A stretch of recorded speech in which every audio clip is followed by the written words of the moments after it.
Good morning, students. Yesterday we talking about human geography meanings, and today I present part second of first chapter human geography, nature and scope.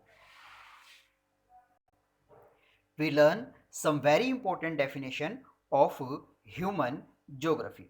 First we start according to Redgel. Human geography is the synthetic study of relationship between human society and earth. जी हाँ, रेडजल के अनुसार मानव भूगोल मानव समाज और धरातल के बीच संबंधों का संश्लेषित अध्ययन है। यह परिभाषा इन्होंने अपनी पुस्तक एंथ्रोपोज्योग्राफी में दी है और रेडजेल को आधुनिक मानव भूगोल का जन्मदाता भी कहा जाता है। तो ये क्वेश्चन एग्जाम में पूछा जा चुका है। आधुनिक मानव भूगोल का जन्मदाता किसे कहा जाता है? तो रेडजेल को कहा जाता है। और आपको मेन दो वर्ड याद रखना है इसमें। फर्स्ट है आपके पास ह्यूमन सोसाइटी और सेकंड है आपके पास अर्थ सरफेस, यानी कि मानव समाज और धरातल के बीच में ही आपके दोनों को संबंध को देखना है जो मानव भूगोल को बताएगी, परंतु आपको इसको एज इट ही कोटेशन याद रखनी है। Now we start second quotation about human geography according to Alan C. Semple. Human geography is the study of the changing relationship between unresting human and the unstable earth. जी हाँ, मानव भूगोल चंचल मानव और अस्थायी पृथ्वी के पारस्परिक परिवर्तनशील संबंधों का अध्ययन है। यहाँ पर आपको दो मेन वर्ड्स याद रखने हैं, अनरेस्टिंग मैन एंड अनस्टेबल अर्थ, यानी कि मनुष्य और पृथ्वी के बीच में परिवर्तनशील संबंध है, जिसको एलन सी सैम्पल ने ह्यूमन ज्योग्राफी में ऐड किया है।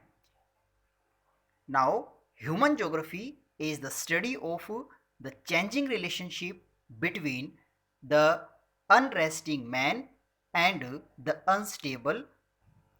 Now, third quotation according to Paul Vidal de la Blanche.